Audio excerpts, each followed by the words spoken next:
É hora da entrevista. Pois é, o assunto de hoje será a regulamentação de plataformas e a liberdade de expressão na internet. Para isso, eu converso de forma remota com o advogado constitucionalista Godofredo de Souza Dantas Neto. Boa tarde, doutor. Seja bem-vindo ao Jornal Litoral. Boa tarde, Thiago, e a todos que nos acompanham. Maravilha. Godofredo, eu queria saber por que é necessário regular algumas coisas na internet. Veja, Thiago, é necessário regular a atividade humana de um modo geral. E é inegável que nos últimos anos, principalmente, com o advento e a popularização das plataformas de internet, o uso dessa ferramenta de interação expandiu bastante. E expandiram também as condutas que são praticadas por esse meio.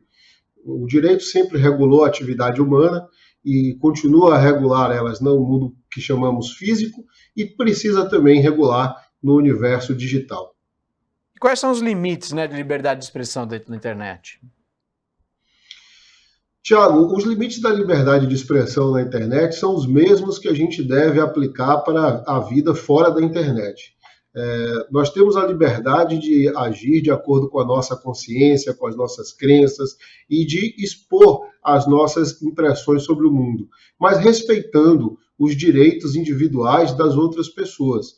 É preciso considerar sempre que a honra do outro não nos pertence e, por isso, é necessário e extremamente importante que nós tenhamos a previsão de mecanismos de preservação da honra das pessoas também nesse universo da internet, nesse universo digital.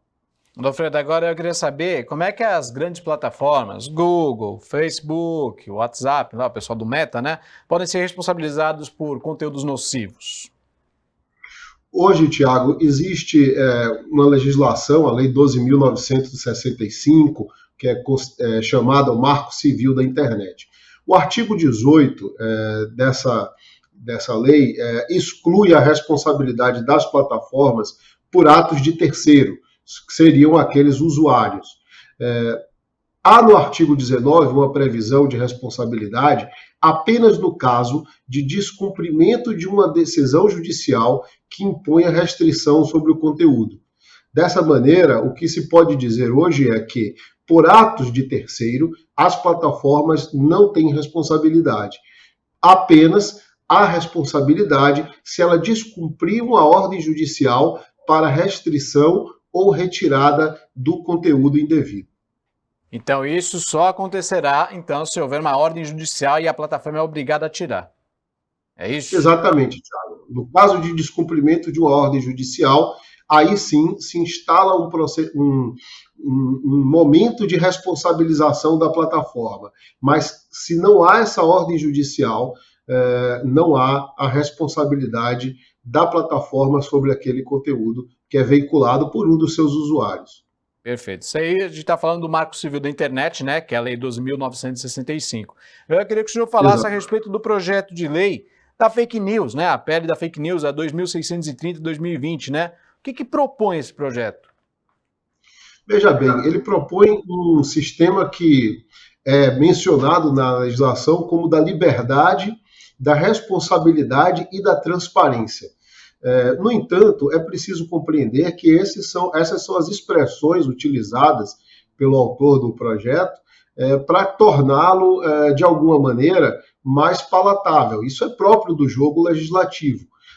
Mas o que se propõe, na verdade, não é um sistema de liberdade, mas um sistema de responsabilização e de condução das condutas nessas plataformas digitais e na internet como um todo. De modo que eu não qualificaria esse projeto como um projeto tendente à liberdade. Pelo contrário, eu considero que ele é um projeto que visa tutelar o exercício da liberdade de expressão que está previsto no inciso 4º do artigo 5º da Constituição Federal. É preciso compreender, Tiago, e aqueles todos que nos ouvem, que a liberdade do cidadão no Brasil, ela é o que nós chamamos e qualificamos de liberdade negativa, prevista no inciso 2 do artigo 5º da Constituição Federal como um direito fundamental.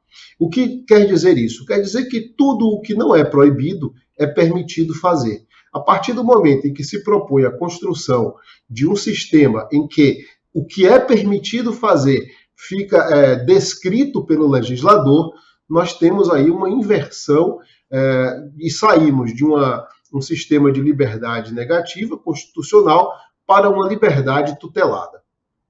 Acreditas que existe uma forma de equilibrar o conteúdo das plataformas digitais com a preservação dessa liberdade?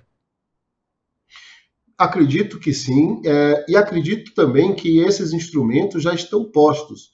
Veja, Tiago, que o Código Civil tem uma previsão no seu artigo 927 muito clara de responsabilização por quem comete ato ilícito, que se obriga a indenizar. O nosso sistema constitucional, eu volto a dizer, é um sistema de liberdade com responsabilidade. Não se pode dizer hoje que a internet seja uma terra livre de qualquer incidência normativa. Pelo contrário, as condutas ilícitas que são praticadas pela internet são tão alcançadas pelo ordenamento jurídico brasileiro vigente quanto qualquer outra conduta praticada fora da internet. Ela não é uma terra sem lei, como muitos costumam dizer, porque a lei incide sobre as condutas das pessoas, sejam elas praticadas onde forem.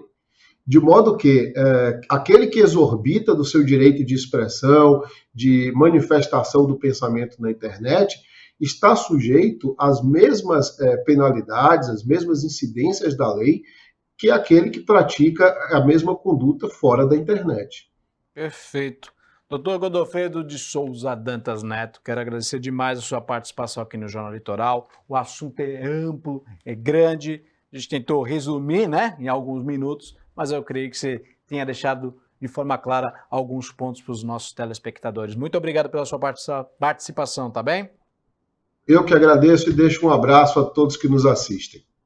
Obrigado, doutor.